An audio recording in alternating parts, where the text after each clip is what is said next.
We need to unite and work together if we're all going to get through this. Sounds like socialism to me. The amount of people I see talking about socialism positively is actually staggering. Do you think, do you really think that a proletarian revolution is just around the corner in America? If Bernie Sanders were president, right, and he wanted to bring the same ideas as for socialism into this country, do you think that we would benefit? Yeah. But I just told you Venezuela's eating rats. But I just want people to have health care. All right, welcome back to Sensible Socialist Podcast, Episode 7. This week I'm talking to Eljeer Hawkins. He's a community labor and anti-war activist. He's been a member of Socialist Alternative and the Committee for Workers International for 23 years. He has worked on a number of different issues in a number of different places around the country. Definitely, focused on fighting economic exploitation, oppression based on race, gender, sexual orientation, national identity. Eljeer writes often for a number of different places, but definitely the Socialist Alternative newspaper. Writes on the issue of race, the criminal justice system, Black Lives Matter, and he's given lectures on countless different places, including Harvard, Hunter College, Oberlin College, and the University of Toronto. So this is my interview with Eljeer. We did it on the 8th of July, 2018, and we talk about a number of different issues, including sort of why and how Eljeer got involved, and issues of identity politics and what socialism in some ways has to offer Black people.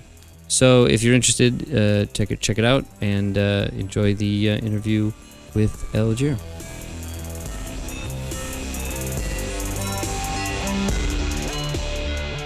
It's first of all, I have met you a few times, or maybe once or twice, maybe, and it's always actually a pleasure to hear you speak on, honestly, like the things I've heard you talk about. It's been a pleasure. You have a way not only of like actually public speaking that is, attention grabbing, I guess, and keeps one's interest in an age where people, I think, have a hard time of listening to things more than, 30 seconds long or something like that, but also the breadth and depth of topics that you can talk about. So it is actually, for me, a pleasure to, have you come on this, because one of the reasons I wanted to start this whole podcast thing was there's a need to sort of propagate the messages that we have, and we can try to want to do it on every medium that we possibly can. And so people are using podcasts. It's a way that people can get information. And so if someone is looking for some, discussions about socialism, something like that isn't mired in all kinds of either lingo that they don't understand, or, things that just seem really far away from them. If you like speaking in a way that is honest, easy, forthright, and in a way that is digestible to most people, that's what I wanted to do. And I think that you can really do that in a way that I think is even much better than my own abilities. And so thanks for coming on. It's a pleasure. Oh, my pleasure. Thank you. I appreciate that. Thank you so much. All right. So, I have looked a little bit about, try to look up your background a little bit like that. And I've heard you talk about where you grew up and stuff like that and how that affected you. But why don't you kind of let me know how you would describe, your background. So like who you are, where you're from, how, sort of what you're doing now and how you got there. Just kind of an introduction. Right. Well, I was born and raised in Harlem, New York, in El Barrio, basically a community that historically was Jewish, Italian, and certainly by the 1950s and 60s was transforming to more Puerto Rican, African American, and I was born in 1974, so right in the midst of the economic crisis, the global crisis that pretty much put an end to the post-war World War II upswing, which saw America become a very prosperous nation, become a superpower as well in the globe alongside the Soviet Union. And basically, I didn't come from a very political family. They were traditional, quite Democratic Party. They loved Dr. King, certainly, as a family from the South, from South Carolina, on my mother's side, from my father's side, from Virginia. And so they also loved the Kennedys as well, John F. Kennedy and Robert Kennedy. And so I came out of that kind of milieu. My mother was born in 1950. So she was a teenager during the height of the civil rights movement. At 14, would know that the assassination of Malcolm X in 1965. At the age of 18, would witness or see or experience the assassination of Dr. King and of Robert Kennedy, both in '68. And so my mother grew up in Brooklyn, Red Hook, Brooklyn. Definitely experienced northern racism, which was I think is much more insidious, because it gives a sense that you live in a very metropolitan, cosmopolitan society that's progressive in rhetoric and thought, but certainly had their own Jim and Jane Crow operating. And so she saw that and certainly was affected by that, being bused to schools outside of her neighborhood. So it's very, very interesting. So she grew up in a very combustible period of American and world history. So when I was growing up, I had my uncle Wayne. Basically, I would discuss politics with him. He would remember those times as well, and he would invoke a lot of that history and engage that history with me. So if it's about Malcolm X, if it's about the Black Panther Party for self-defense, if it was about the Kennedys, if it was about the Cuban Revolution, he, was, I think, a very important gateway for me as a young kid who was interested in social studies, interested in history, interested in politics, just in general, that he played a very, I think, foundational role for me, along with hip hop music, rap and hip hop, particularly the more radical contours of it. So that was what kind of was really developing for me. And I when I went to college, I went to John Jay College for Criminal Justice. I wanted to become a defense attorney at the time. It was 1992 now. I became very intrigued by Islam, and I thought about converting to Islam at one stage. But then I started to get more deeply into more left politics, more very, very much Black nationalist, cultural nationalist politics. And then in 1995, I met what was then called Labor Militant. Today is called Socialist Alternative. And that was my first time really being exposed to genuine Marxism, genuine Bolshevism. Before that, I rejected Marx because I believed, as a Black nationalist in a very crude and I think also ignorant way, that I dismissed Marx because he was a white man, without really understanding, but particularly for me, that the politics of Africa really played a profound role, particularly the issues around the Congo. At that time, it was called Zaire. And it was underneath a dictatorship, Mobutu Sese Seko, who was a dictator, who was installed by the Belgians and the United States in 1965, 66. And so, there was various strands of thought within the African Revolution pertaining to Marxism. So, unfortunately, I think as a younger activist, I really did not grasp that interconnectedness. It was not until I joined Socialist Alternative that I started to connect certain dots. And Walter Rodney, I think, won me over to Marxism. His book, How Europe Underdeveloped Africa, had a profound effect on me because he used a Marxist method to really explain the development of of slavery, of pre-slavery Africa, of monopoly capitalism. It just opened up a new world for me to really understand really the Marxist method of analysis of capitalism, of imperialism, of colonialism. And so that's kind of the beginnings. That's kind of the beginnings of my journey. And I've been with SA, Socialist Alternative, for 23 years. All right.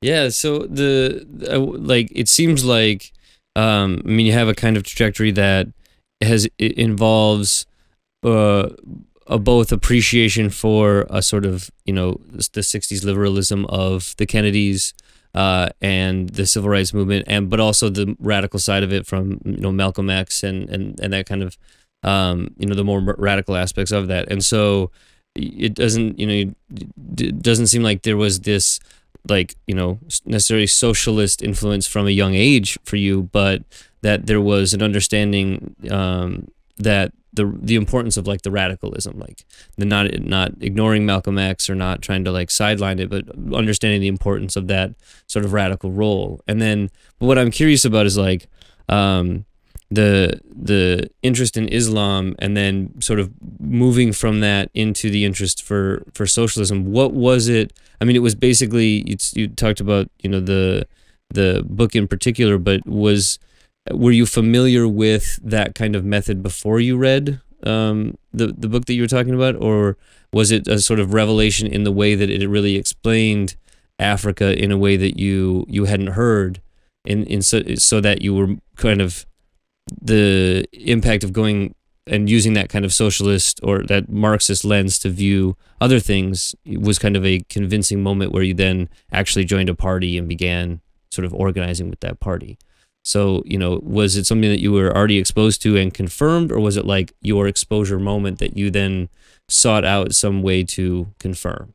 I don't know if that makes sense. Well, it was an exposure from various different angles. On one side, it was Walter Rodney's How Europe Underdeveloped Africa.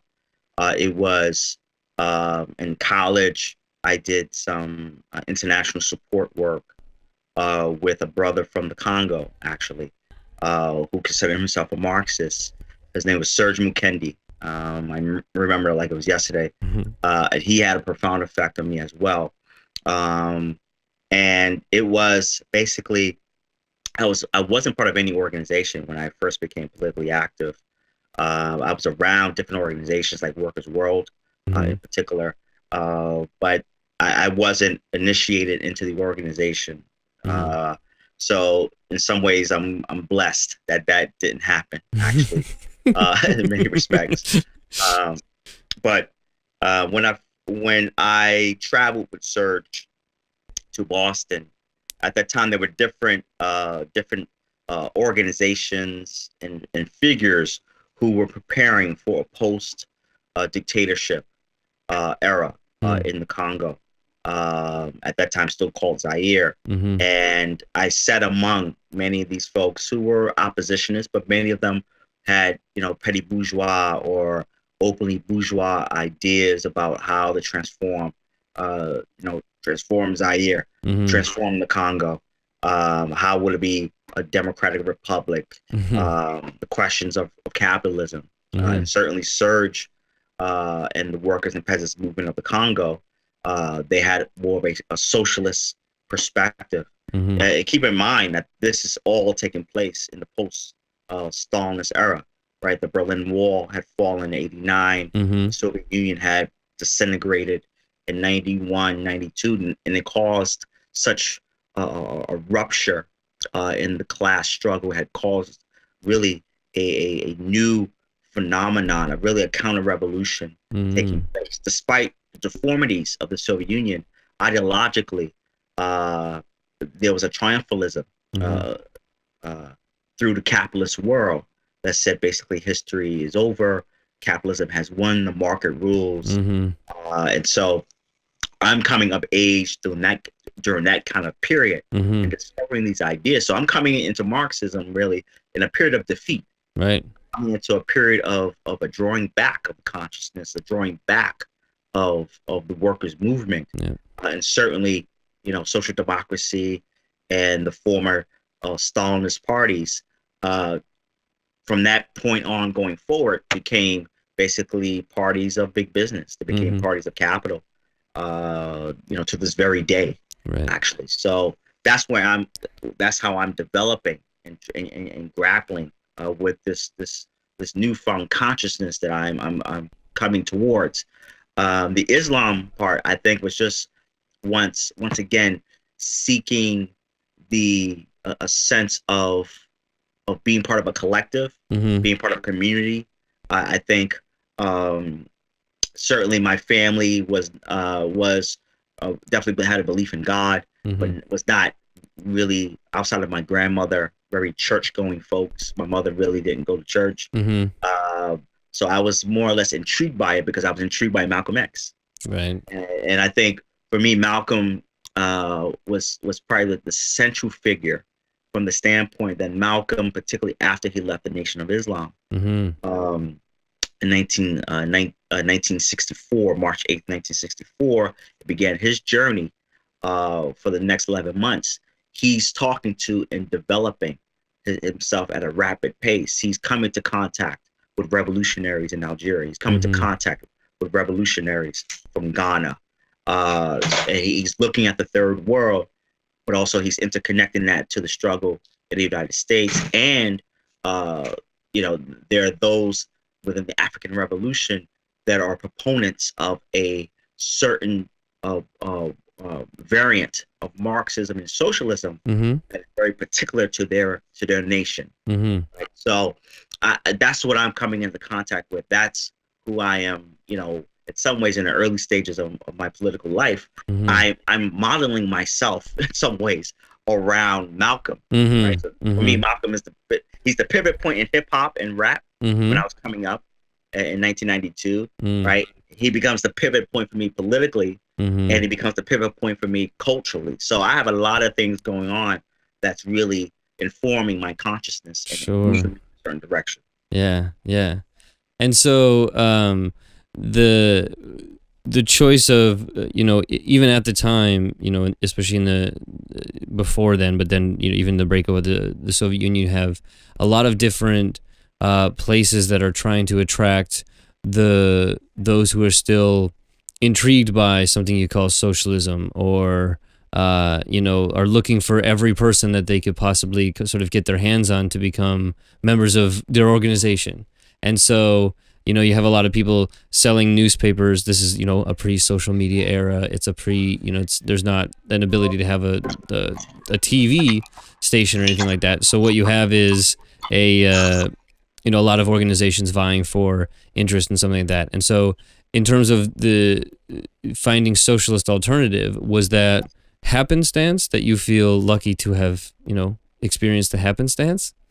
Or is it is it something that you chose particularly from like a slate of different organizations? There's a lot of different organizations who are around. Why Socialist Alternative as compared to somebody else? Yeah, that's a great question because, like I said a few minutes ago, I was around the Workers' World Party. I had gone to different meetings with the Socialist Workers' Party, particularly their Young Socialists wing. They didn't seem too young by that point in the mid-90s, and there wasn't too many of them. So I was very much a political free agent. And I remember it was a very cold night in 95. It was before I took the trip to Boston with Serge for this meeting of the minds of the different oppositionists in the Congo, who had basically was in exile in the United States, by the dictatorship. And so I think it was January of 1995, and a young lady who was a leftist, who was an activist, she was part of a small collective of friends and organizers and activists out of Staten Island, New York, posed a question to me. Well, what's your prescription for after the revolution?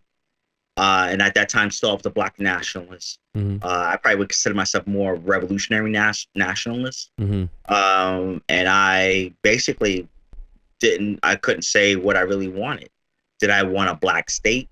Did I want a black state that was capitalist in character? Did I want a black state that was socialist in character? What I couldn't really put into words what I really wanted politically, theoretical, ideologically. And that has stuck with me ever since that conversation took place. So when I went to Boston for this meeting with Serge McKendy, we stayed with one of the members of Socialist Alternative in Boston. His name was Jeff Booth. And I remember we stayed with him for that weekend, and I was kind of perusing his bookshelf. And I was just kind of blown away by the types of books he had, the type of material that he had in his possession, in his library. And when I got back down to New York, that's when I met the New York members. Mind you, at that time, we probably were about between 80 and 100 members off and on when I joined in 1995. And I joined from the standpoint that I wanted to become a better activist. I wanted to be a better organizer. I knew at some point I couldn't do it. I couldn't continue to be a free agent type organizer. I couldn't go to rally, and not really understand, why I was doing that. I wasn't part of any real campaigns, despite, I later on got involved in tenant association work, housing issues, things of that character. But SA gave me, I think, the theoretical foundation to really understand that this was not a sprint, but that this was a long marathon, that it was important to be grounded theoretically, to be grounded politically, to really understand the development of capitalism, and particularly for me, as a young black man, definitely at that time, how race worked underneath the system of capitalism, because, as I said, Malcolm was a pivot point, and so Malcolm's one of his great legacies, I think, ideological legacies, political legacies, is from the standpoint that later on he interconnects the questions of capitalism and racism in a very, I think, very astute way. And so for my purposes, I saw myself not just as a Marxist, but I saw myself as a black Marxist. And I wanted to intertwine the questions of class and race in a more grounded, theoretical way that others have done before me. And so I felt that could be my contribution to the Socialist Alternative, is to play that kind of role. So from the early stages, reading as much of not just Black history, but of labor history, the interconnectedness of the struggle of anti-racists, the struggle of imperialism at home and abroad, and try to bring some of that history into the pages of Labor Militant, which was our newspaper many moons ago, and of course then after that Justice, and now Socialist Alternative newspaper. So it was greatly a blessing, despite we didn't have many numbers, but the organization and the international, for me, I thought was preeminent in its approach, in its understanding of history, of its understanding of movement and social struggle, of its understanding of imperialism, and also being part of an organization that certainly moved like an army, was very important to me going forward. And I felt like, okay, they're going to teach me, actually. I'm going to learn from a lot of seasoned activists and organizers and Marxists of how do I run this marathon. Yeah, so it's funny too. I mean, my own experience is something not dissimilar, where for a while, I mean, I was born in 1985, so about a 10-year difference. But I also I grew up in a pretty white place in Minnesota and stuff like that, but had, so the entrance point was different. We also had, I remember reading biography of Malcolm X and realizing how much I had actually misunderstood a lot of things like about the civil rights movement and things like that. And as I learned more and more about socialism, I recognized the impact of both socialist thinking in terms of even the civil rights movement generally, but then particularly Malcolm X, like especially post Hodge, and then with the break and things like that, in terms of how that shaped. And I had a roommate who was very much into sort of black nationalism but had also was going through that sort of transition from a sort of focused black nationalist into somebody who recognized that black nationalism was in some ways not enough, and that a more interconnected theory that would be able to bridge those kinds of gaps, or at least make the preconditions so that bridges of race and other things could be actually significantly addressed, was a sort of more important or a place to move in the direction of, rather than some kind of the interesting question was issues of, if you're going to have some kind of black nationalist state, what's the structure of it? Is it going to be black capitalism, or is it going to be, the questions that you were talking about were the kinds of things that were a break, I think, for him, which was interesting. But but I actually worked with the Socialist Workers Party, found them to be small, dedicated, but not ultimately effective, and very focused on their party in a way that was not helpful. And so for me, I was very much a free agent in the sort of sphere. I found any organization that was kind of most active in where I was, and just try to do what I could to help out. But for me, honestly, one of the things that really helped me kind of decide on focusing on with Socialist Alternative was sort of Shama Sawant. I had a conversation with her and her success in terms of the election, things like that. So kind of leading up to that, you've been a member and working with Socialist Alternative, have moved up and done different roles with Socialist Alternative.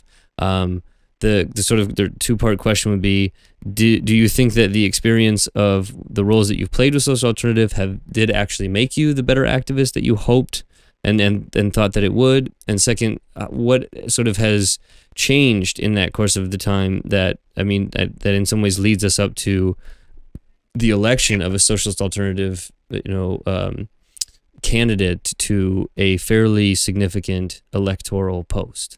I would be interested to sort of hear your perspective on how that trajectory went and the sort of course of the party from sort of when you joined to the election of Shama Sawant. Right. Like every left organization, we've gone through our struggles outside and within the organization. Various discussions and debates have taken place, and it was natural to take place because the class struggle was in a very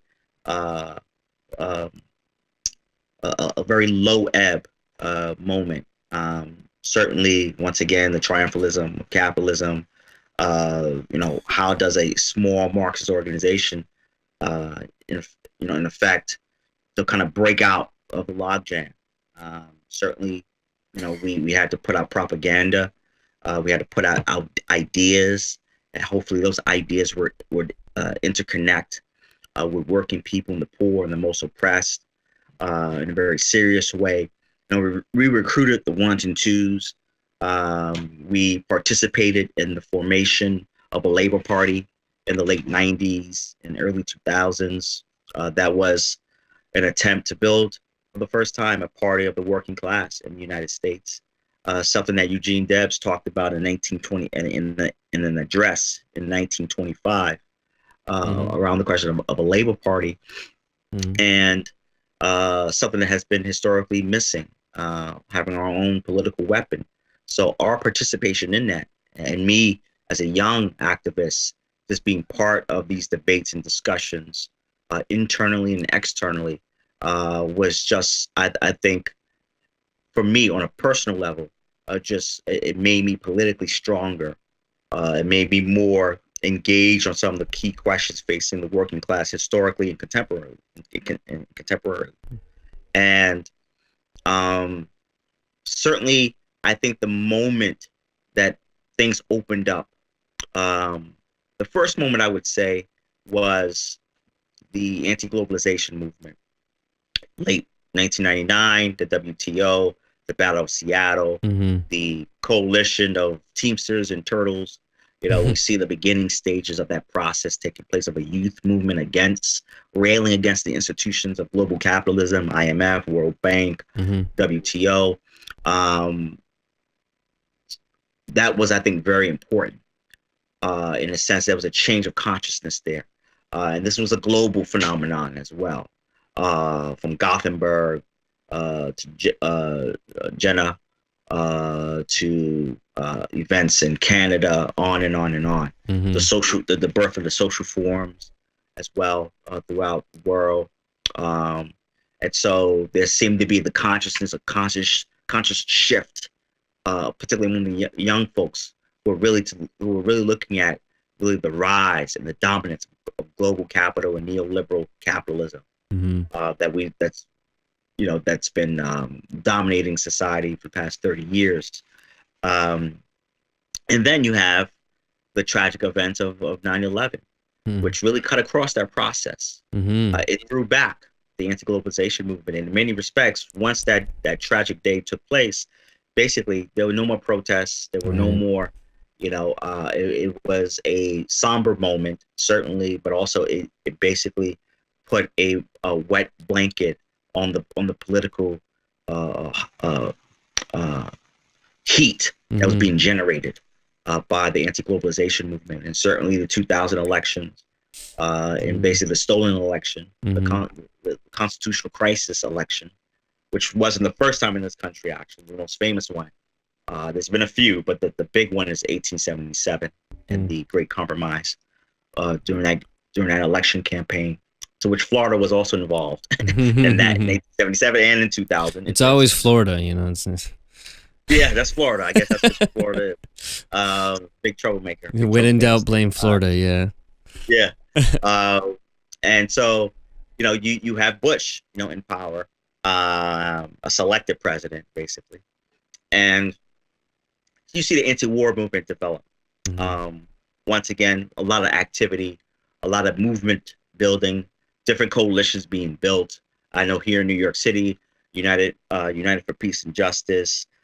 It was a Democratic Party kind of appendage type of organization, but even within that, you could have labor activists, you could have socialists, you could have grassroots organizers, you could have those who would vote for the Democratic Party or be Democratic Party activists, but they were kind of allowing a space where people could organize against Bush and his drumbeat to war in Iraq in 2003. And of course, the big flashpoint was February 15th of basically 1 billion people around the world protested Bush's drumbeat to war. And basically, we know the repercussions of that. Some X amount of years later, over $3 trillion spent, on the question of Iraq and Afghanistan and executing that war. And then once again, we go through a very tough period still, but we still keep our forces together. But we still theoretically are still grounded in the idea that the working class will fight back, that the working class will mobilize. And then, yes, it will have the expression of young people. So we always try to pivot ourselves and engaging with the consciousness as it was at that particular moment, and try to take it to the next level when possible. And then the Obama era comes in, and I think the Obama era is a changing moment from the standpoint that the market-based hope and change mantra campaign slogan that he used. You have to remember that we're coming out of 8 years of Bush, right? 8 disastrous years of Bush. A lot of the gains of the working class have been rolled back.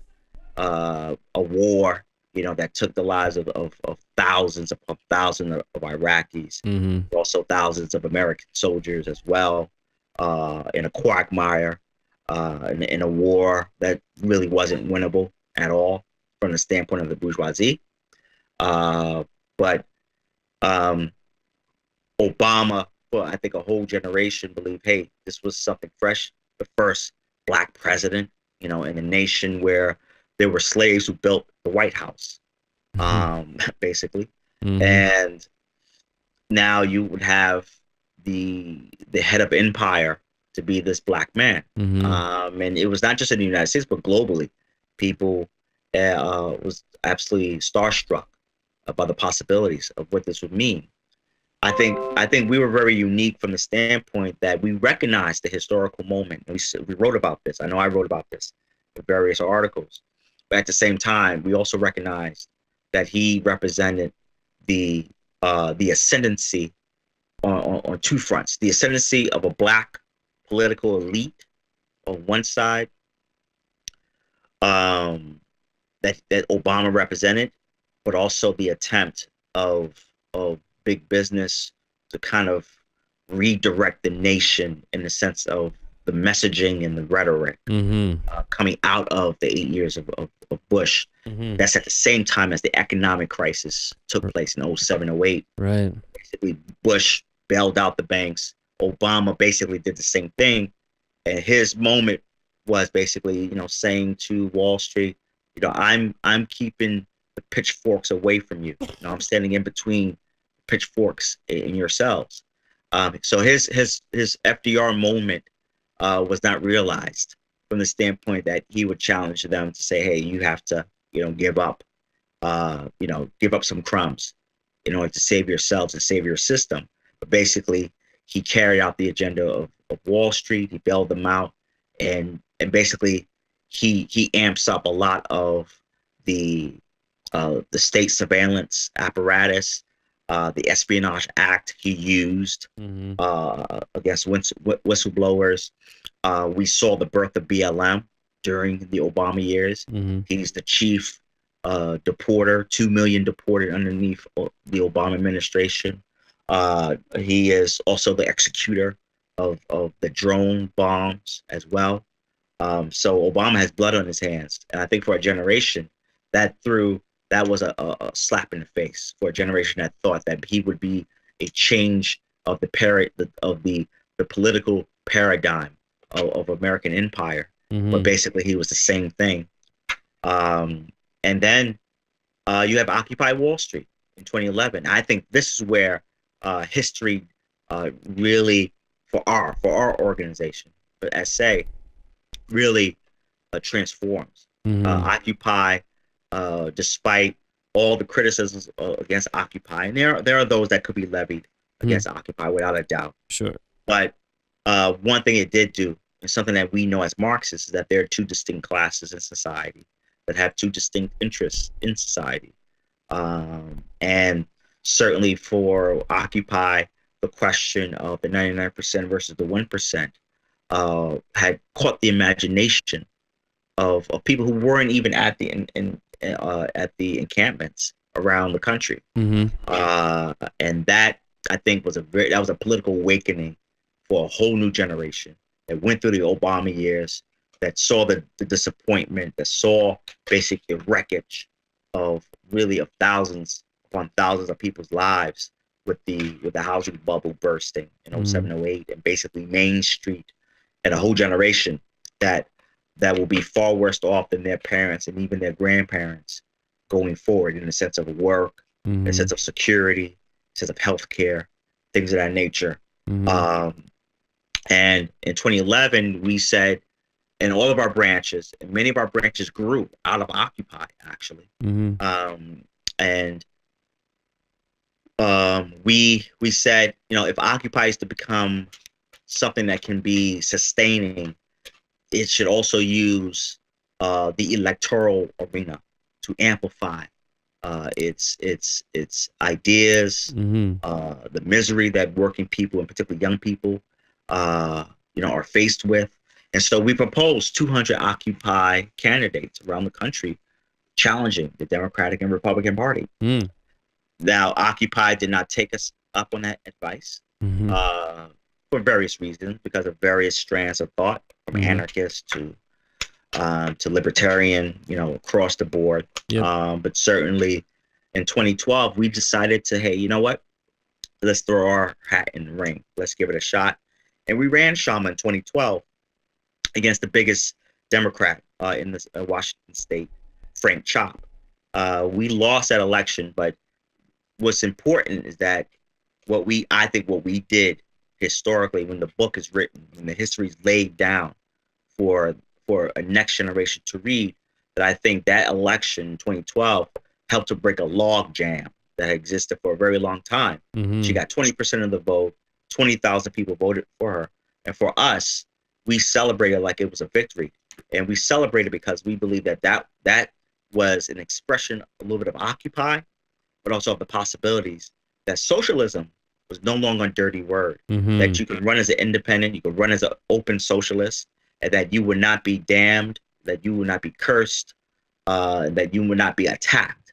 And certainly in 2013, we came back and beat a 16-year incumbent Democrat for the city council, and won in 2013. 6 months later, after winning the election seat in city council, we got the first $15 minimum wage passed in Seattle, Washington. And from that standpoint, it basically was a political and economic and social tsunami. Mm-hmm. But I see a lot of that is rooted in, once again, social movement, social struggle, right? Occupy 2011. Mm-hmm. You have low-wage workers going on strike in New York City, particularly in the Bronx and Brooklyn, who wanted, the original demand was 15 in a union, right? Mm-hmm. So basically, when we think of the revitalization of the union labor movement, we're thinking of low-wage workers, predominantly people of color, Mm-hmm. youth, Mm-hmm. that are putting that demand out there, Mm-hmm. despite the troubles that we see in the labor movement today, and the struggles, forthcoming around the Janus decision from the Supreme Court. Mm-hmm. But once again, it is that youth, is that question of consciousness, social struggle, and that's what we were examining, and that's what really propelled us. Without that, we would not win. We would have never received the vote that we got in 2012, and eventually winning in 2013, and then winning again in 2015, because we try to predicate ourselves on what is the consciousness, what is the mood in society. And if we can understand that, if we can approximate that, then we can develop the action program necessary in order to enact some level of change and engage in struggle. Yeah, and I think that's exactly what really spoke to me about, there's a lot of people who may have a, dare I say, dogmatic view or a view that's more, rigid, in the sense that that any kind of notion of running in an election is like a capitulation to bourgeois society, and we're not going to do it because that's like selling out. And I think the way you described it as a breaking of a logjam, I think is very right. People, it's part of the whole cultural hegemony of making sure people don't know the history of socialism in America and how American socialism really is. But the idea that in Oklahoma had the most socialists that were elected to its state legislature. There were, Milwaukee had a bunch of socialist mayors. There is a tradition of socialist, a million votes for Eugene Debs. There's a long tradition of electoral political success for socialists in the United States, and that for a huge period of time, since the Depression to Sharma's victory, you just don't see almost anything, and that's a huge logjam. That I think that in one way, the only way to really you wouldn't have had Bernie, honestly, if you didn't have Sharma, in my view, because you needed somebody who was going to break that logjam, who would give an opportunity to somebody like Bernie to to break the rest of the dam. I see Sharma as that kind of first thrust through the dam that causes a ripple effect that ends up definitely in Bernie, and now in that whole leading to the greater interest in like DSA and DSA-backed candidates, and now the discussion where at minimum socialism isn't a dirty word, and at maximum socialists are the people who know what they're talking about more than these people who we've stopped trusting a long time ago, and what you were saying, that the showing of the sort of incorrectness of an idea that you don't run in electoral politics is the idea that you had victories that led by in some ways led by the focus that you can have by an electoral seat to make on the ground, on the moment, significant changes in people's lives that are the kind of thing that if you're going to build a large movement for social change, you need to be able to show people you can do. And so some of the biggest criticisms that socialists get are, you don't know what you want to fight for, you can't tell me what, you always tell me what you're against, and you'd never be able to show me an example that you've ever been successful. And those are legitimate criticisms if we're not successful. And I think Sciamma's campaign, both as a successful campaign to win, a successful re-election campaign showing that you can actually continue on doing what you're doing, and the programs that are able to be enacted, both $15 minimum wage and also gearing up to have the kind of force to be able to say, we're going to really shine a light on what we all know is the focal point of especially our modern economy, which is Amazon. And so I think that there's a lot of sort of lessons to learn, but I would be curious to know, especially if you can kind of like give the brief background on the fight with Seattle, and what you think the sort of lessons of that. Honestly, it's sort of unfolding as it goes, so this is pretty quick news. But what is the kind of the sort of way I was thinking about describing this is you have Sciamma who's sort of geared up for a fight with Amazon and have had some success and some pushback, and you also had Socialist Alternative going and attempting to gain even more. So you had a Time War campaign in Minneapolis, and then a Ginger campaign in Minneapolis. And so it seems like a bold move to sort of say, what, we're going to face whatever criticism we have from the other left and run a candidate, and then to have success, and then to even have the sort of gusto to say, now we're going to run somebody else. I think that there's a certain subset of people who really want there to be more candidates that are specifically socialist. And so what is the kind of, the lessons that you learned from Sciamma's experience as a counselor, and the experience and lessons from the campaigns of Time War and Ginger in Minneapolis? Well, I think what Sciamma did in 2012 and 2013 in particular was run a campaign based on issues, based on what was the key questions facing working people and the poor and young people in particular. In 2013, to get in within 6 months, getting a $15 minimum wage passed and really putting that as a key platform position, particularly when around the country, the question of what I like to call, many people are calling it now today, a new era of the Gilded Age, a new Gilded Age actually.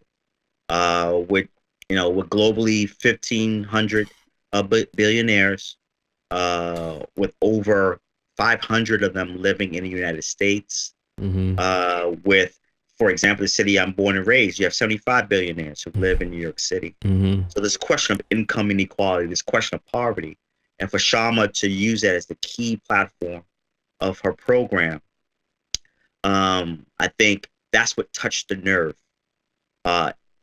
with so many people, and also with the idea that if we mobilize and agitate and organize on a daily basis, we can win, actually. Mm-hmm. That, because if we think about neoliberal capitalism is not just the financialization of the economy, privatization, austerity, certainly it is, but also it's about crushing of any expectations to which the society or the state should provide for people. Mm-hmm. And so we once again put that question to working people, the poor, that no, you deserve more. You deserve, particularly the working class, the working poor in the society. No one, even if, with having a 40-hour work week, should still have to struggle to make ends meet, mm-hmm. right? Have to make these hard decisions between food or shelter. And so those campaigns in 2013 and again in 2015, I think it just reiterated how people want substance. We live in a very celebrity-driven culture. Mm-hmm. In fact, it's very insidious. Mm-hmm. It's vile. actually. Yep. And it's from in every institution, from Hollywood all the way to our to the political establishment Mm-hmm. in both political parties. And so when you have genuine fighters raising things that touch the nerve, touch the reality of working people, let's keep in mind that Shama makes about $40,000 to $50,000 a year. If she took her full salary, she'll make over $100,000 a year. Mm-hmm. So she is saying, basically, politically, culturally, socially, I am interlocked with the working class, Mm-hmm. right? I'm as you struggle, I struggle, and I know what that means. I know how that feels, and so it's not just a grand gesture, but it's a political decision that our organization raises with any public representative of the working class. That goes from Ireland, that goes from Britain, from Sweden, Mm-hmm. throughout the history of the Committee for Workers International. That has been a key question going forward, and certainly in this era of profound poverty and income inequality that we have, to have a workers representative really speak in the interest of working people, I think that's the recipe for victory. Mm-hmm. But at the same time, we must say that the self-organization of the working class is crucial, because it's not enough just to have that one representative or have 15 representatives Mm-hmm. in the various state houses and city councils and around the country. But are they using that office? Are they using that city council seat? Are they using that House of Representatives seat? Are they using that Senate seat as a place, as a platform to organize working people? Mm-hmm. Because the victories that we've seen, or the legislative victories that Sharma has either co-sponsored or spearheaded, has been based on the idea we must mobilize the street first in order to bring that street heat into the city council to put pressure Mm-hmm. on the establishment, and particularly those within the Democratic Party, the more liberal establishment, the more quote unquote progressive Democratic Party representatives. Mm-hmm. And we saw that in the tax Amazon struggle. 1 week it passed with a full vote of the city council, 9-0. In a matter of 1 week, after Amazon put the screws into the political establishment in Mm-hmm. Seattle, put absolute fear mongering, had a bully approach. Within the week, it was repealed, 7-2. Mm-hmm. And those who had voted for it should be held to account, actually, Yep. for repealing it. And we know that the tax on big business, and particularly the way that it was negotiated down to about 50 million a year, Mm-hmm. would have went to key services like dealing with the homeless crisis in Seattle. I was in Seattle just recently, and you can see the tent cities, actually. Mm. You can see the tent enclaves within Seattle, while at the same time you see all this bustling business and construction going on throughout the city. We have it here in New York as well. So these are the things that I think working people, they want. If you are to run, right? If you are to run for office, Mm-hmm.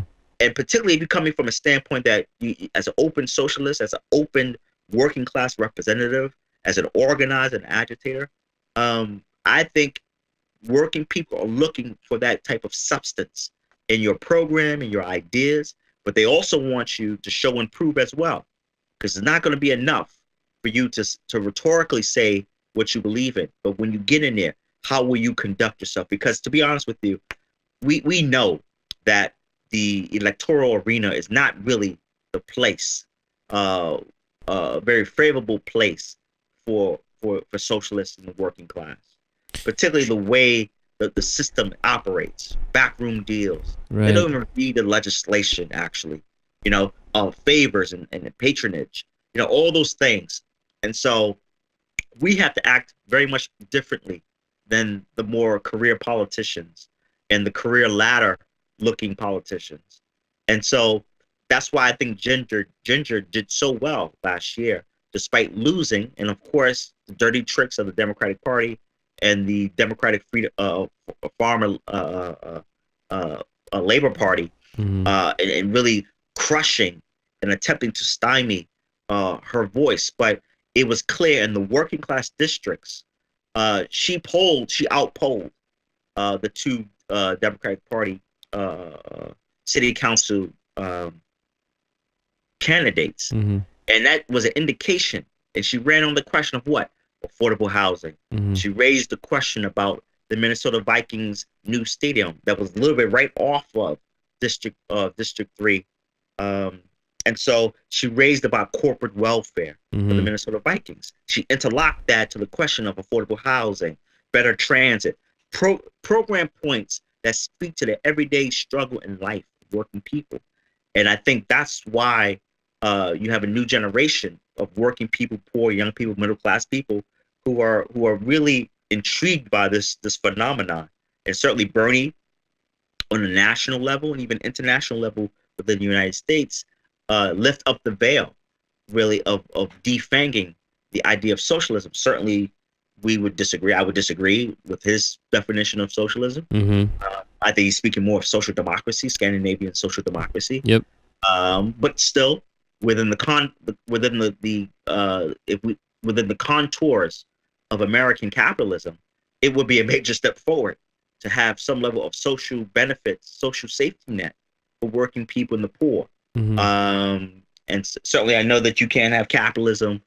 You can have certainly an attempt to have capitalism with a friendly face. But I think the era that we're living through, that in order to get anything out from this system, any crumbs that we get will be a holy fight, a holy struggle, actually, on the ground, in the workplaces, in the schools, in the communities, to wrest those resources away from the capitalist class and from big business, because they're not going to give like they gave once before. And that's why it's so important to build our movements, to build our organizational capacity, to build the political and theoretical foundations of the socialist left, which historically has played a very pioneering role throughout the labor movement, the civil rights movement, the women's movement, the anti-Vietnam War movement, played vital roles in some of the most crucial historical struggles and movements of the 19th and 20th century. Yeah, and I think the real lesson, I'm originally from Minnesota, and so I back right after Occupy was done, one of the ways that it sort of changed in Minneapolis was to go to Occupy homes, and it was a lot of doing housing stuff like that. And I remember actually Ginger being actively involved in that during that period of time. And so to see the progression of somebody like Ginger, being involved with Socialist Alternative, running the campaign, but then there are lots of different reasons why the campaign wasn't successful, but the ability to use that as a method of organizing a larger movement that, despite winning the election seat, was able to greatly influence the city council despite not having a seat on it, is exactly the kind of thing that is exactly the lesson you learn. That it doesn't, the election campaign may be a great galvanizing mechanism to get people excited, interested, and involved, because it's going to make a splash given the kind of bourgeois democracy, that very controlled, managed democracy that we live in. But even if you don't succeed in that rigged game, you can use the benefits that you've done from the organizing thereof to make significant changes to a system that can't now ignore you. And I think that, so whereas a lot of people might see an election sort of loss as a sort of example of the inability to have victories, that just shows the sort of shallowness of that analysis. Because if you watched what happened in Minneapolis after Ginger's campaign, things definitely changed. Then with the Philando Castile and different police actions that have happened and things like that, there has been a significant role for Socialist Alternative and Ginger, and specifically because you were able to organize people around that campaign and then continue to organize them thereafter. And so I think that it seems very obvious that any argument about not getting involved in electoral politics because you want to remain pure doesn't make sense, because if you're engaging in electoral politics only to win, you might as well run for the Democratic Party. But if you're engaging in going for an electoral campaign to organize people for a larger movement and continue to do that even if you lose, that's the point. I think that, and that's why, Socialist Alternative is something that has given an example that will be very useful in the coming years, as there are going to be discussions about whether or not you're going to have this maintenance of DSA-endorsed progressive Democrats, or if you're really going to have a genuine new labor movement. And for me, I really do think that we need a really call for a new party of like the radical left and what labor, organized labor and things like that, so that we can have a new labor party that can really jump on the gains of the at least interest in and galvanizing around candidates like Sharma, Bernie, and the sort of progressive Democrat DSA endorsed people that you see. That's a wave that's rising, and we should ride it as much as we sort of possibly can. One of the things that I think that I'm really curious about your perspective on, because I've heard you say a few things about it, and it's very helpful to have your perspective, which is, it's interesting, you talked about the period of time that you're sort of organizing from. This is the period of like neoliberal establishment, end of the Cold War, and then the sort of 90s era of jubilant neoliberal capitalism, destruction of the welfare state, NAFTA, like a whole free trade, all of that kind of establishment, and then to have a quick kind of 1-2 punch of 9/11 in 2001, which does, you said, was like a wet blanket on a really beginning to start burning fire, and then 2008, which does ultimately, encourage Occupy. But in that period of time, what I think you have, and what a lot of people have recognized and both praised and criticized, is the rise of sort of identity politics and the sort of postmodern influence on less of a focus on class dynamics and what somebody might see as a sort of classical Marxist perspective that you're talking about in like Walter Rodney's book, and you have instead a focus on interdynamics of different sort of categories or identities of people, and so you have a focus on racial dynamics as a sort of centerpiece of an analysis perspective, or gender as a sort of perspective that you use as the sort of mechanism by which you analyze dynamics in society. And so a lot of them, I think, there's a sort of post-Marxist is a way that some people have used to malign these kind of ideas, but it is a sort of like using some of the Marxist approach, but using it in a sort of different kind of focal point, and in a sort of different way. And so what I am curious about is that you've sort of been organizing as this thing has risen, and you mentioned something like Black Lives Matter, and these organizations that have a more identity-based or identity politics sort of based approach, but yet there's a lot of diversity within these groups and things like that. So I'm wondering, just sort of in general, what your perspective is and what your sort of feelings are about the rise of identity politics as an approach, and the way that a sort of socialist approach either contradicts or complements or can incorporate, or how that sort of works out so that there isn't this rejection of the identity politics approach of understanding oppression, that I think a lot of people tend to do, that who are critical of the identity politics approach that maybe doesn't take as holistic a view as they think it might take. So I'm wondering what your perspective is on that, seeing it, organizing during that time, and sort of what effect it's had, and how it relates to the way that you see the need for social change and the social dynamics of like race and gender and those kind of things. Yeah, I mean, when I became engaged, it started from a standpoint of my own reality growing up in Harlem, as a young Black person, as a young Black man, who never had any African American history course or African history course until he got to college. So I think I see it from the standpoint of two, what I like to describe as corporate identity politics, the corporate identity politics of Hillary Clinton, and a Barack Obama. Compare that to a grassroots identity politics that I think on the first moment of really understanding your place in the world and how the system deals with you as an individual. I think that's a very important stage of a developing radical consciousness. What I push back on is the idea of people being stuck right within that framework and not see the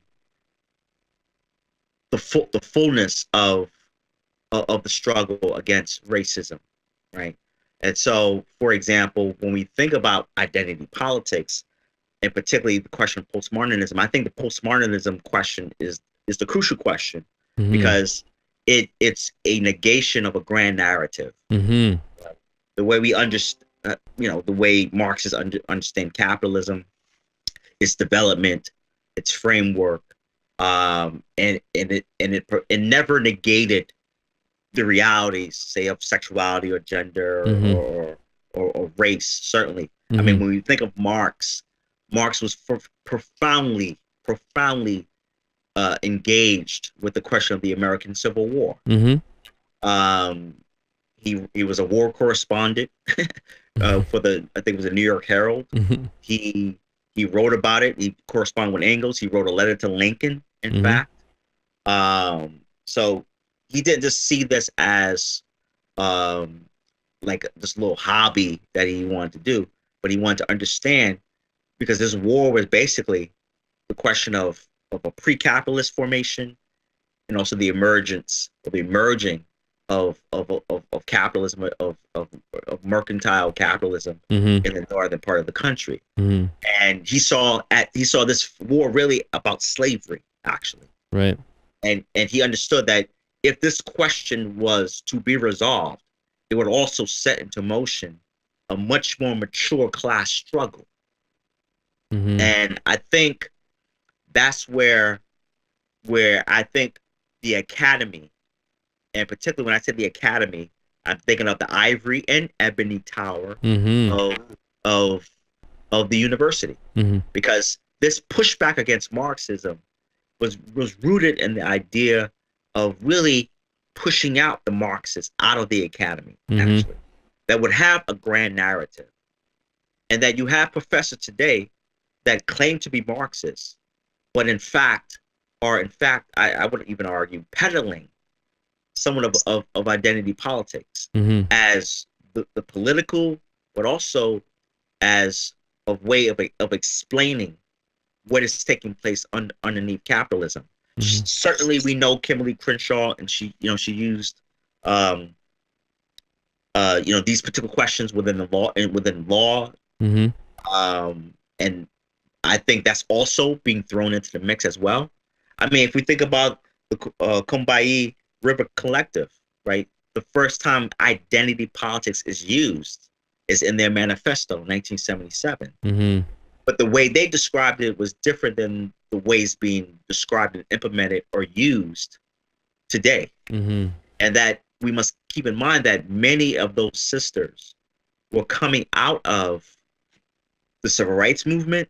They were coming out of the anti-Vietnam War movement. They were coming out of the more broader women's movement, which had faction fights and had various different strands of political thought there that ran the gamut.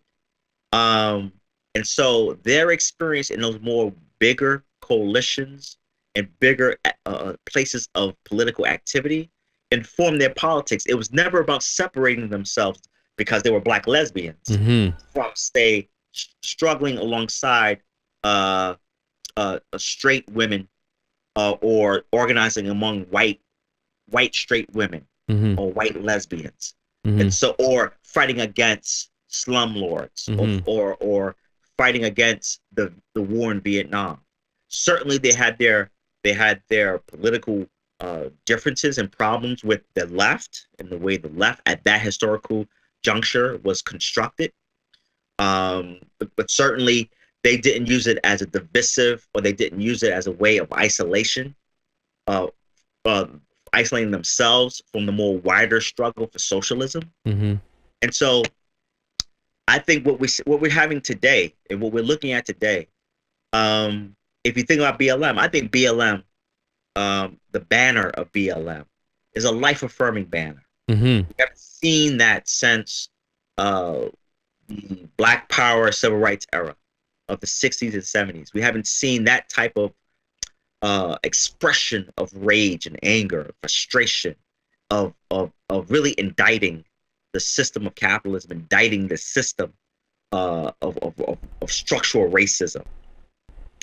But what we have today, and this has been the missing element with BLM, is that it also developed from the standpoint that many of its main activists and organizers were born and bred under a paradigm that negated Marxism. Mm-hmm. For one reason or another. Mm-hmm. If it was too white, too male, it was too democratic centralist, certainly the left has made its mistakes. Mm-hmm. There's no doubt about that. Mm-hmm. But at the same time, you don't throw out the baby with the bathwater. And so with the decline of Marxism, or the dominance of Marxism within the various social movements, you had the rise of the NGO model of Saul Alinsky. Mm-hmm. You had the rise of kind of the academic postmodernist, post-Marxist, post-structuralist ideas that began to dominate the lingo and the language among those activists who have participated in BLM, and I think has left us in many respects. I think BLM as it's constructed today is just a banner. I think the organizational, but also in a sense of the policy, it has been thrown back a bit. Certainly people will hit to the street, right? We know that with the Antoine Rose Jr. case in Pittsburgh, East Pittsburgh, people will hit to the street, will mobilize and organize and agitate. But BLM, I think, was the first salvo, and many of its activists could not answer some of the key questions of how do you fight back against not just capitalism, but how do you fight back against structural racism?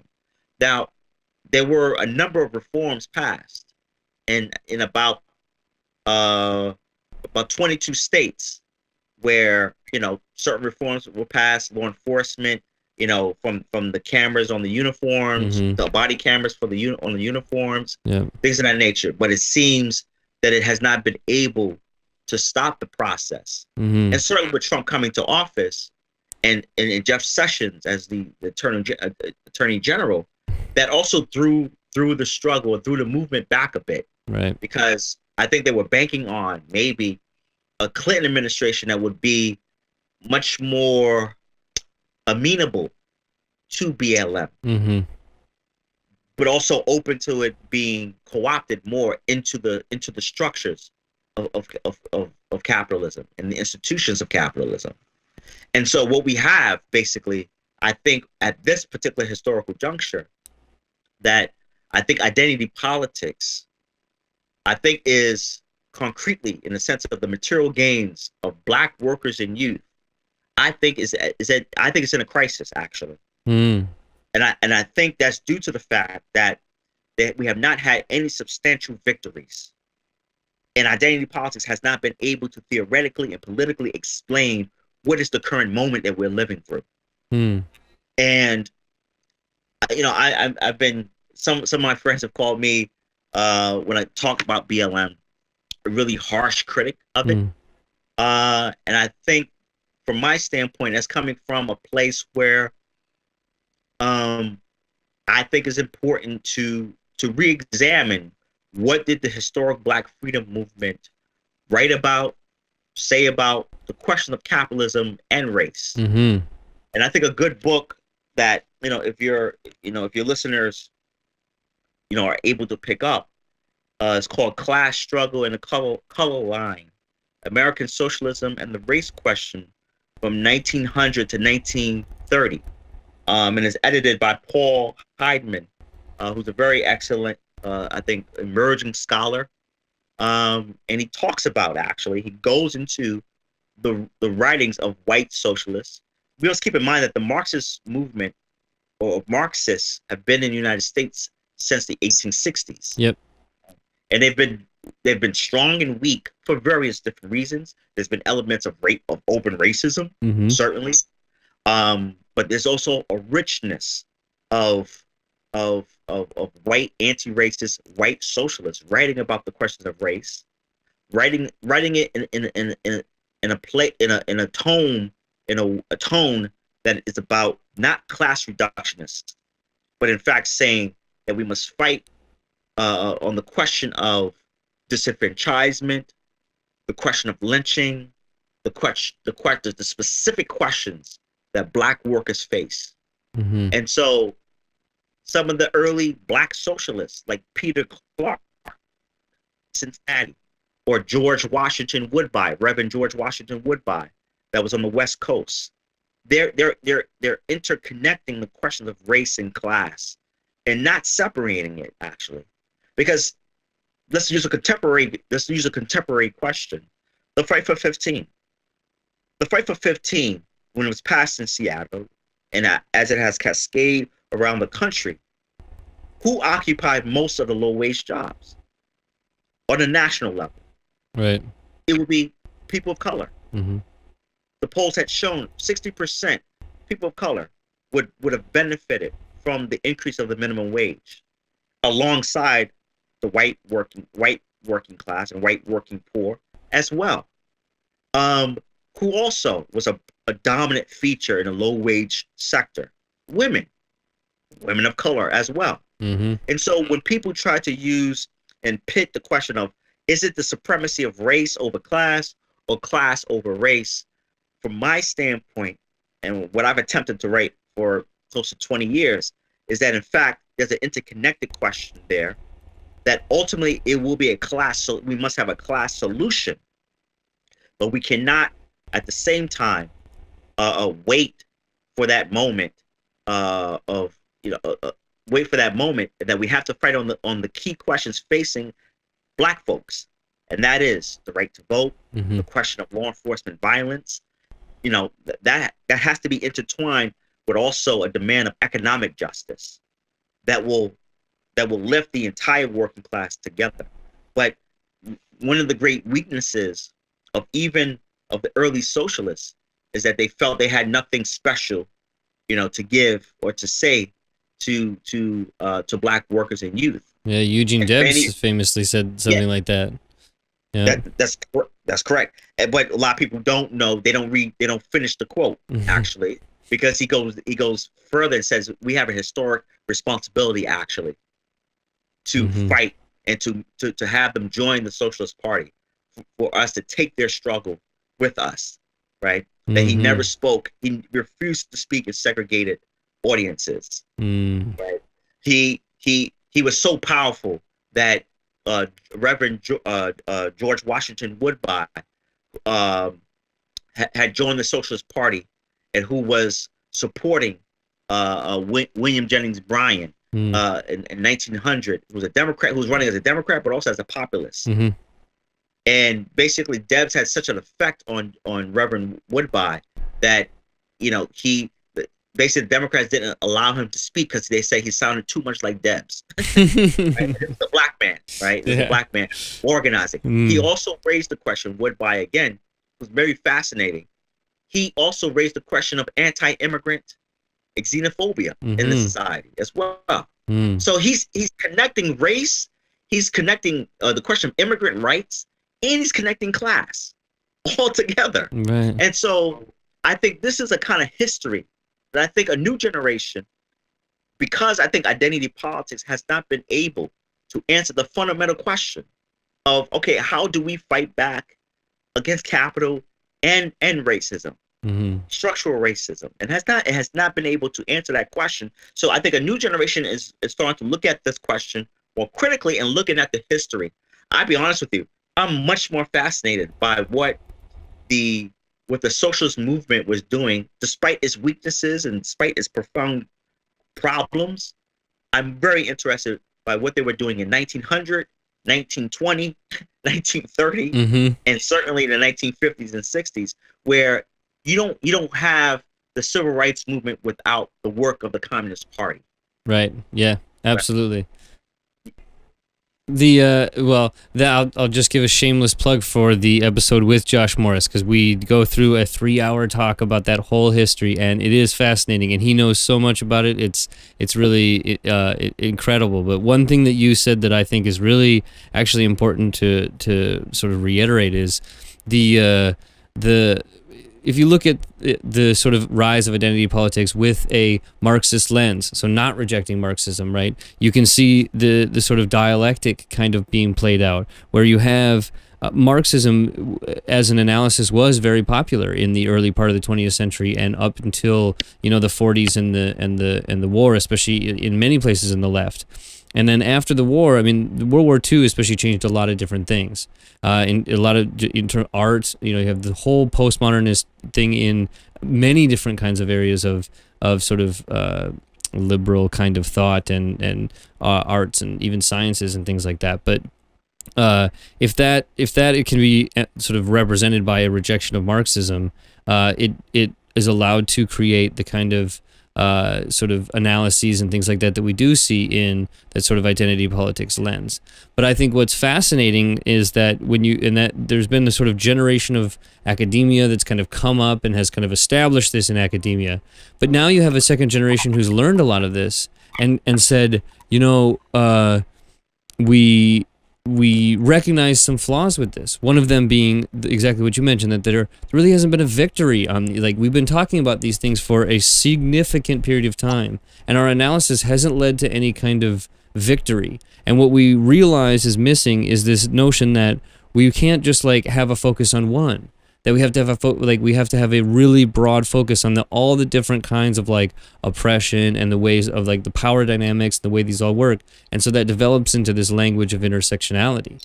And intersectionality to me is in some ways a come to Jesus moment, but a sort of come to Marx moment, where it's hey, yeah, there is this notion of intersectionality that comes through Marx, because there's an easy sort of class reductionism, you're just putting class before all these, and you're saying, well, no, what the real analysis, the real benefit of the analysis of a historical and dialectical materialist approach is to say that these are aspects of a larger and sort of constructed system that has a sort of base. And that base is able to build all of these kinds of systems sort of on top of it. And they intersect with each other, they sort of co-mingle, they co-reinforce, they are all built into the larger sort of system that's built on a base. And so, for me, the way I've always seen it, and the sort of the underlying sort of criticism I have with a purely identity politics approach is just that, A, yeah, I don't know what victory looks like, and B, if you don't recognize, if you can't, it's the famous, I think it was Malcolm X who said it, that you can't have an end to racism without an end to capitalism. Those things are it's a necessary condition. It's not a sufficient condition. So if you get rid of capitalism, you're not going to suddenly get rid of racism. But if you don't get rid of capitalism, I don't think you will be able to get rid of racism. And so it's a necessary but not sufficient condition. So not that we shouldn't be, like you're saying, working with organizations like Black Lives Matter that are behind a banner that is life affirming, but that may have an approach that might not lead to a kind of victory that will be able to genuinely deal with the problem they are rightly identifying.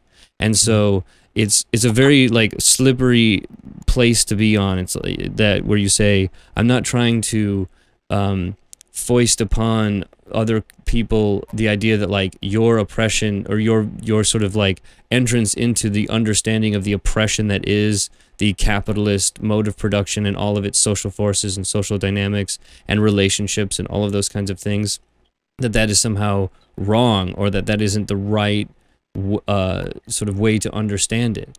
But if it doesn't connect with the other kinds of oppression that people are feeling, so that you can connect racist struggles in one area, say in the United States, with racist struggles in South Africa, and have a kind of understanding of the interconnectedness of this with international politics, international economics, and all those kinds of things, that what you sort of end up with is, instead of a larger worldview of a historical development towards something that can actually be progressive and something that you actually can identify and argue for, what you get a lot of is a sort of check your privilege kind of way, approach to these kinds of things.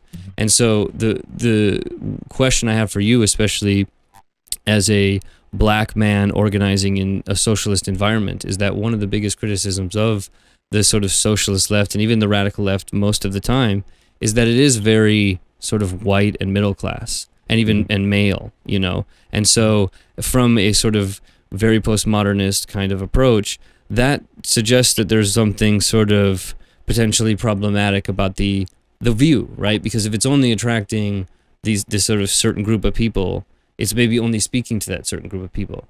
And so I wonder what your sort of take on that is, and so what is the role of socialism? What can it speak to black people in particular? What is it not doing? I think would you say well enough to really be something that more black people in general are sort of invigorated by or connected to in a way that Black Lives Matter is? And how do we I think one of the things that I hear a lot is like there's a sort of issue of trust. And so how do we kind of build that trust where we can speak to people a message that we believe really does try to identify the problems that they recognize, but that we can do it from a way that really brings them on board and creates the kind of solidarity that we would need, especially in the United States with its particular history of white supremacy, racial oppression, and that kind of stuff? No, that's a great question. It's a very full question from the standpoint. I mean, that's why for me, I try to go back to the historical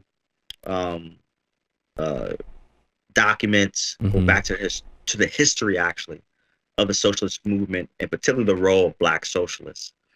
So when I hear people kind of push back, well, black people are not interested in socialism, I would say within the black freedom movement, its historical arc, socialist has always played a role within that process, alongside black nationalism, alongside black trade unionism. So, for example, you have the Messenger magazine, you have the Crusader, you have the African Blood Brotherhood, that was a black nationalist organization that combined socialist ideas and that would join the Communist International in the early 1920s. You have Hubert H. Harrison, who is regarded as the father of Harlem radicalism, who was a member of the Socialist Party, who talked about nationalism and socialism, in fact. You have A. Philip Randolph and Chandler Owen, who are Socialist Party members, who are pre the Bolshevik Revolution, but who wrote in the pages of the Messenger, and who was viewed around Harlem as the Lenin and Trotsky of Harlem. So there's a rich history there. And then if we want to really go to the more contemporary issues or the more history that young people would know, Black Panther Party. Right. Look at the Chicago Black Panther Party, for example, the Radical Rainbow Coalition. Fred Hampton. The attempts of Fred Hampton and the attempts to recruit street gangs like the Young Lords and the Blackstone Rangers into the Panthers, into a wider coalition of activists, Chicano organizations, and the one I love to mention is the Young Patriots, basically white youth who are like first generation Chicagoans living in uptown Chicago. Many of their families probably were racist, but the youth in particular drew anti-racist ideas and were fighting against gentrification. And they invited Panthers to come to uptown Chicago to talk about their struggle and to interconnect with the Panthers. And so, unfortunately, Fred Hampton was assassinated in 1969. But for a few months, there was an attempt to bring these forces together, not based on division and divide and conquer, but based on the commonality of their struggle. if you watch this documentary called American Revolution 2, basically it chronicles, you can find it on YouTube, it chronicles the meeting that the Young Patriots and the Black Panther Party had with each other. And when the lead organizer who recently died, tragically, unfortunately I forgot his name, but in the documentary he talks about what's the commonality that we have? Poverty. We're both poor. On the west side of Chicago, on the south side of Chicago, we're poor. We're struggling. We're trying to find a way forward. We got police vamping on us, on the south side. We got police vamping on us on the west side of Chicago. So we have gentrification going on in our neighborhood.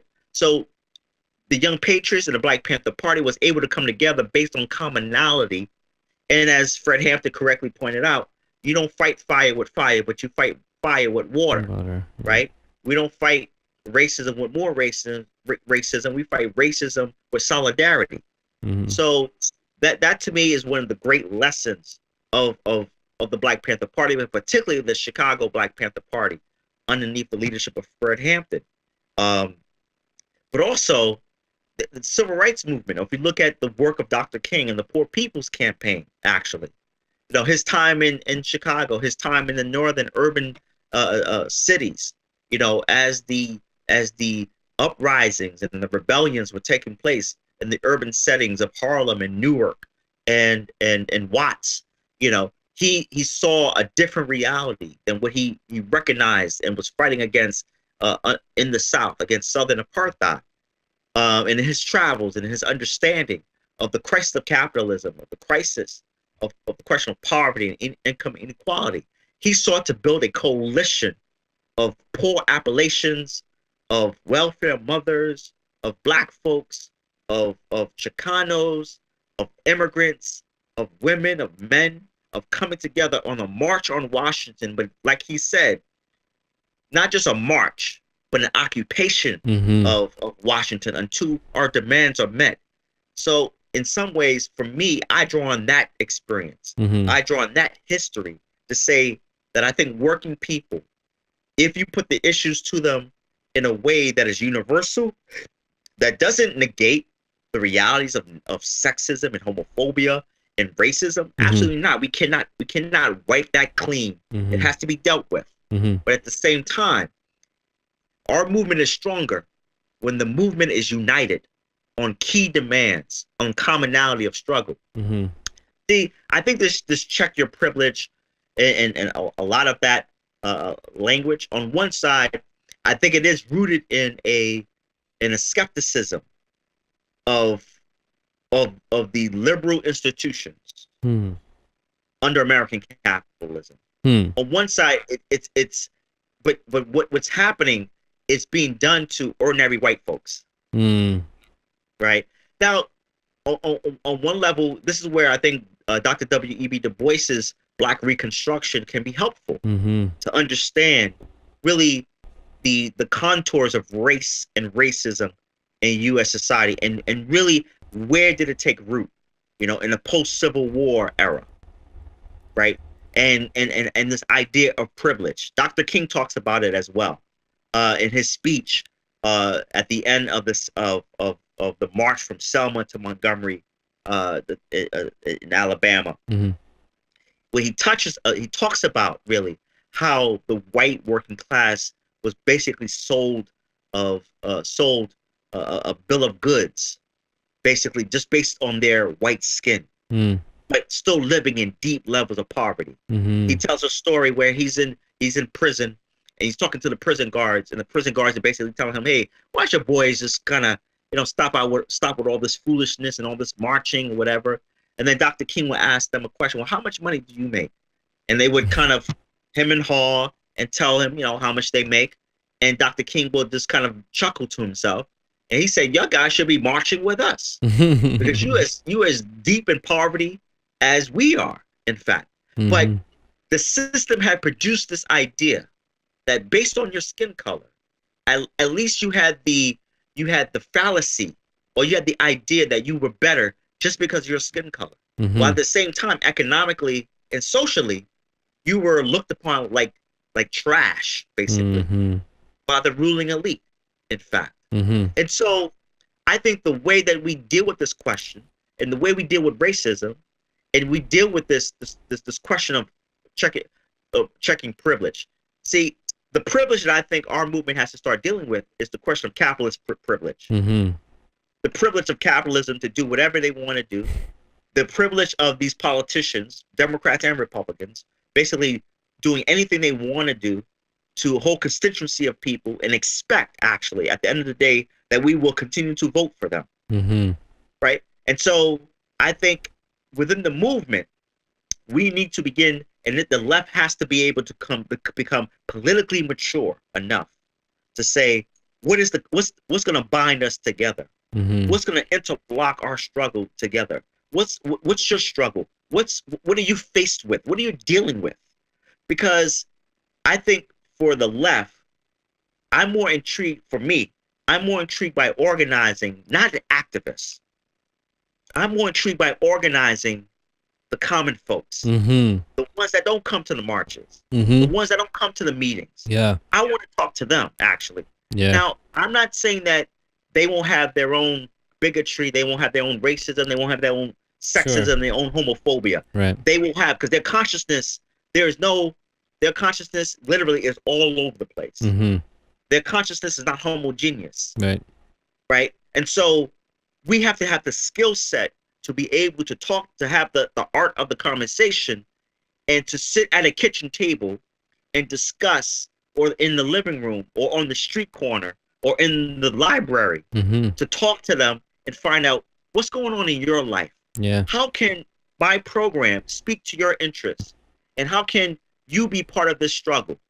I think ordinary working people, when you get them down to it, the question of postmodernism, the question of check your privilege, those are questions that are coming out of academia, that's coming out of this new activist layer, Mm-hmm. that I think ultimately, they will have to be a reckoning about how is it that we still have not gained, despite socialism is no longer a dirty word, people are open to these ideas. Mm-hmm. How are we not being able to have this kind of dialogue with people? That's why the national teacher strikes were very interesting. Hmm. From the standpoint that it took place, and many of them were probably Trump voters, Yep. but many of them probably were Bernie Sanders voters as well, Mhm. actually. Yep. And also many of them, first time engaging in struggle of this kind of character. Mm-hmm. But they wasn't just engaging in struggle for themselves. If you read the reports and you read the various articles, they were organizing with the entire public sector Right. in mind, Yeah. or they were organizing with the children that they were teaching in mind and the families of the children. Mm-hmm. See, that's the kind of politics that I think we must return to in some ways. That's a glimmer of the possibilities. If the socialist left can be able to create the program, the ideas to interlock with that emerging consciousness and have a dialogue with ordinary folks, that at some point we will win the activists over, because I think activists, unfortunately, many will get burned out. Many of them will get worn down. And this is why having to be grounded in theory, in history, in social movements is so important. Mm-hmm. I can't stress that enough. If you don't have that, you literally will not recognize that this is a long, drawn out marathon. There's no, as Cabral once said, we will not claim any easy victories in this struggle. Mm-hmm. And so that's where I think this question has to be dealt with in a much more profound way as we go forward. Yeah, and I think that actually leads sort of perfectly to a question that I really want your perspective on, because I mean I've been only in my early 30s, but I have been involved for close to 15 years, in some capacity, doing organizing with a particularly socialist perspective. And so I've been lucky enough to be able to give a lecture twice a year to a high school class. So I've seen sort of 15 years of progression, and so there really is progression I think among young people and things like that. So there is a lot of new layers of people getting involved in different kinds of struggle. There's an amazing march. I live in DC, and so it's amazing. It was amazing to see the women's march, and there was a lot of, especially in this sort of wake of the Trump election, you had a lot of like really sort of an explosion of activism. You had a lot of people who were excited. You had a lot of people getting involved. There was a lot of people that sort of got involved. There was a lot, I think, for like Socialist Alternative and a lot of different left organizations. We saw a huge amount of like interest, both coming out of Bernie, but then really invigorated by the fact that Hillary Clinton lost and all those kinds of things. And so, but what definitely I think I've experienced a few different times, and what I'm sort of seeing now in this second kind of year, it's been a little bit of time after Trump's been elected. There's been a lot of different things that like could galvanize these huge protests. They are not, I mean, I can literally see it on the streets here in the city I live in. They are not gathering the kind of enthusiastic resistance, hashtag resistance, whatever, that they were. And so there's obviously a sense, I mean, it's also summer and it was really hot for the past few weeks, and so that might have something to do with it, but it's also, there definitely are, I've seen it definitely, periods of time, 9/11 was one of them and stuff, but like of cooling off, and you can see that there are people who are sort of getting burnt out, and sort of feeling like, God, we're not having nothing in terms of victories, and it just doesn't seem like there's really a whole lot of point. And these are people that might have been in this kind of for months to years, not the kind of long term that you have been involved. And you're talking about organizing in periods of time in which you're talking about a neoliberal euphoric moment, so when you're really feeling historically weak, I like to say that it's a reminder that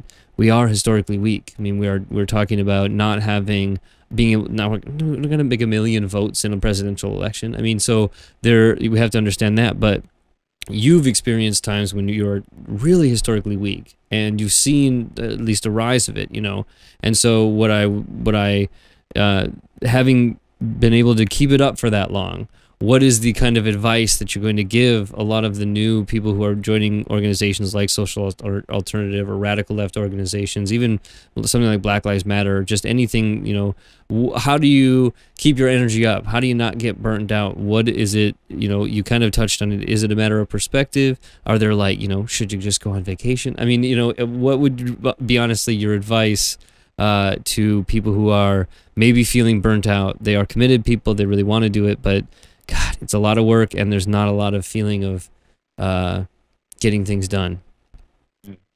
Well, I think certainly there's a term that's within the movement called self-care.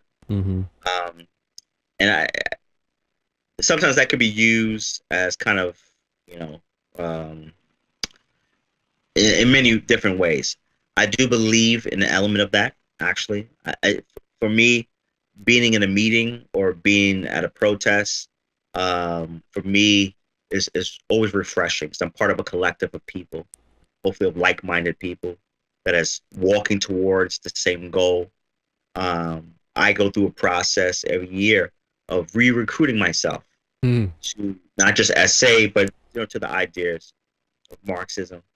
And it is about having a perspective.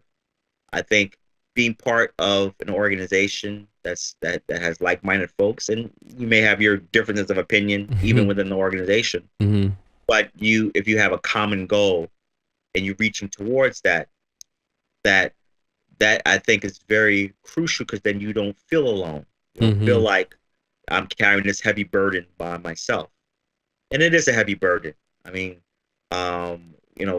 yes, socialism is very popular word.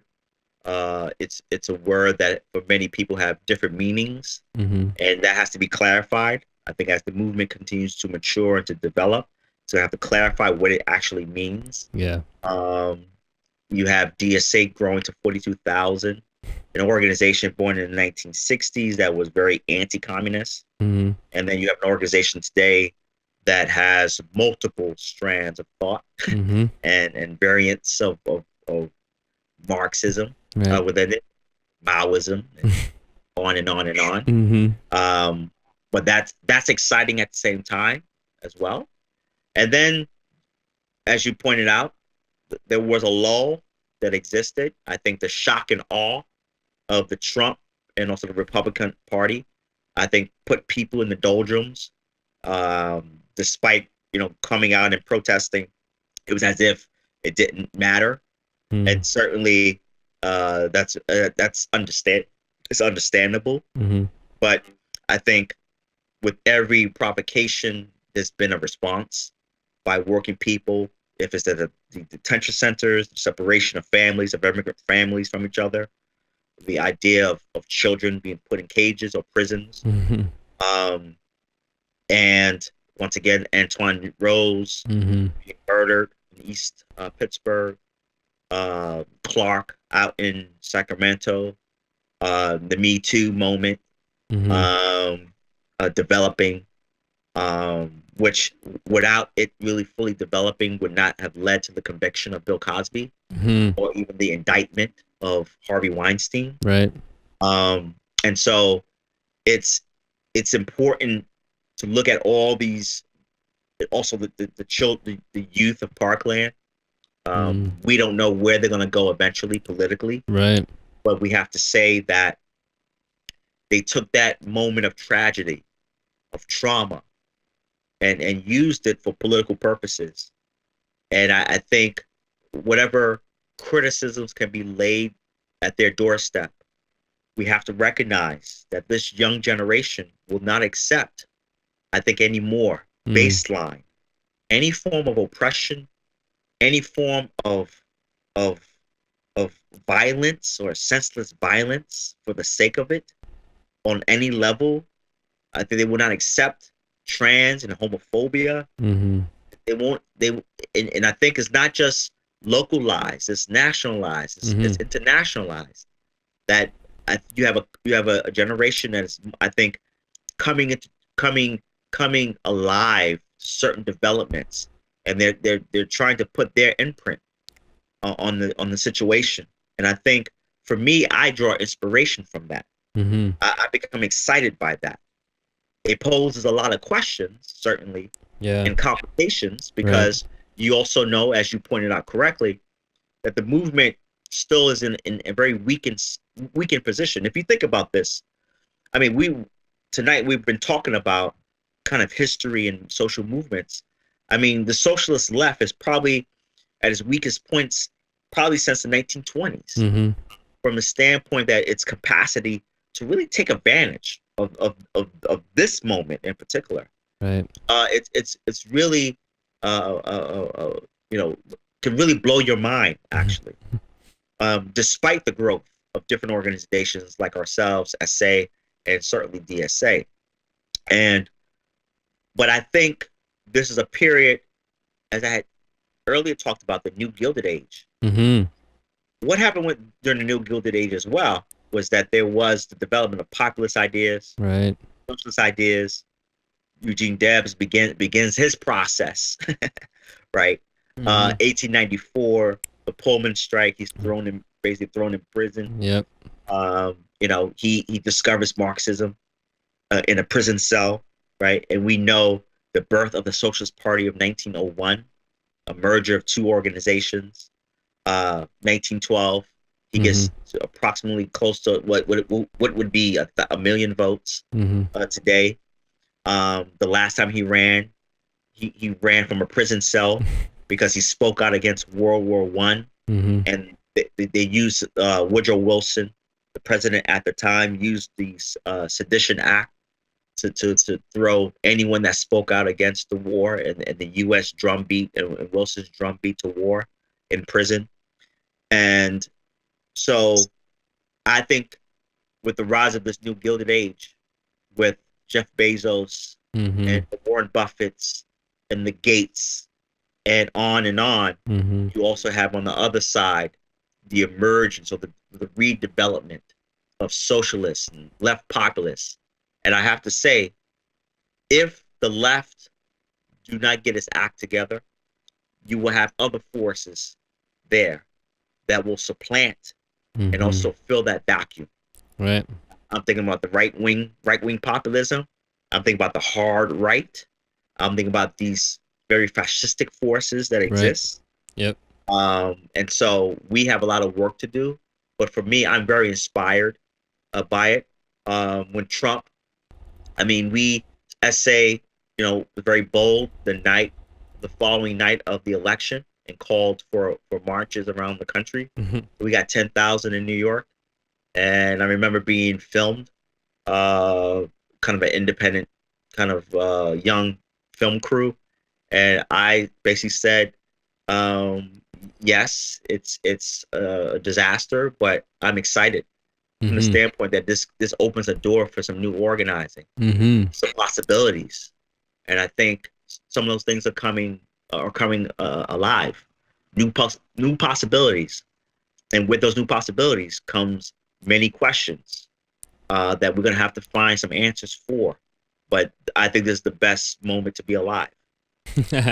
Absolutely. I think that's it's a great perspective, and it is really sort of invigorating, because it is easy to lose perspective. And I think, like you said, going back to history, there can be understandable criticism about focusing too much on history, and I think that there is a bit of where you can historicize everything and try to pretend that you're in a historic moment that you aren't in, and so there is a danger to it. But at the same time, the benefit of the Marxist approach, that really dialectical historical approach, is that you can recognize when you're in a moment of dialectical change, and we are absolutely there. And I think for me, one thing that is helpful in framing this too is that when you look at the development of the steam engine and those kinds of what we would say is the beginning of the Industrial Revolution, that's where capitalism really comes about.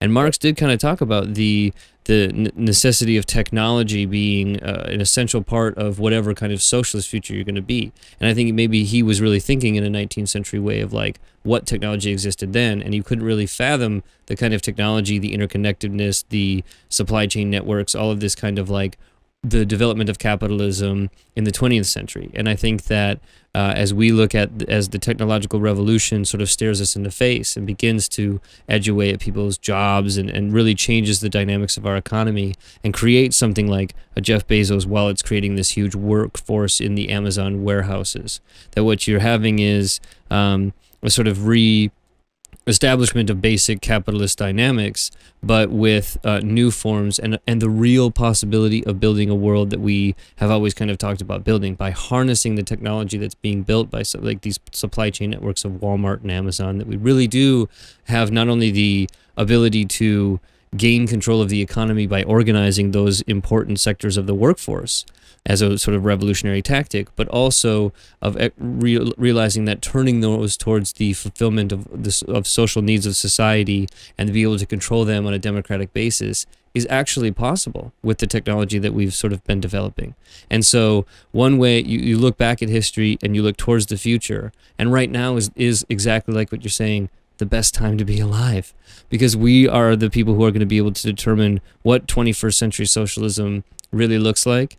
And we have the real social and economic change that is happening that, that really does just develop out of the necessary contradictions of capitalism and the rise of technology that's produced by its development.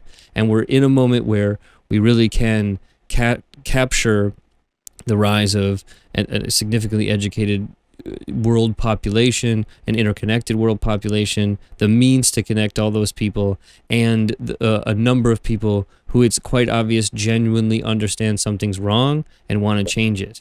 And so it seems to me that the opportunities that we have are everywhere, and so but it does, like you said, take the right kind of organization, the right ability to kind of know what you're fighting for and to be able to orient yourself towards it.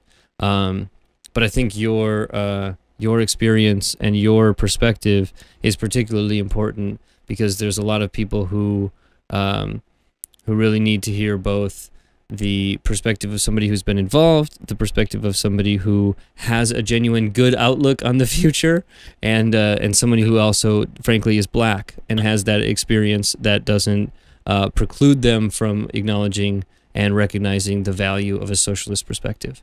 I think all of that's really, really important. And I I want to thank you. I mean, it's 11 o'clock. I want to respect your time. It's been a few hours, and I feel honored that you wanted to come on. Anytime that you want to come on in the future, or if there's anything you want to talk about, I think that this is a way that we could really propagate the message. I also think Socialist Alternative needs a podcast. I'll just tell you that right now. Well, I think actually, we do. Okay, good. All right. Well, then I'm going to put it on the thing. So far. All right, good. So I'm going to make sure that I link to that and talk about that on the Sensible Socialist blog so that people look at that, because that is a way people are getting information, and I think that it's well worth our while. But if there's anything else that one thing I wanted to ask you is, you do write for I know the Socialist Alternative paper and things like that. Where can people connect with you, find out more of what you've written, what you've said? How can people connect to you? Facebook, YouTube, pretty much, and of course the essay websites, Committee for Workers International as well. Written stuff for there was an interview on Truth Out last fall as well. So just kind of Google my name and some stuff will come up. All right, cool. So yeah, Google Eljeer Hawkins you'll get the good shit.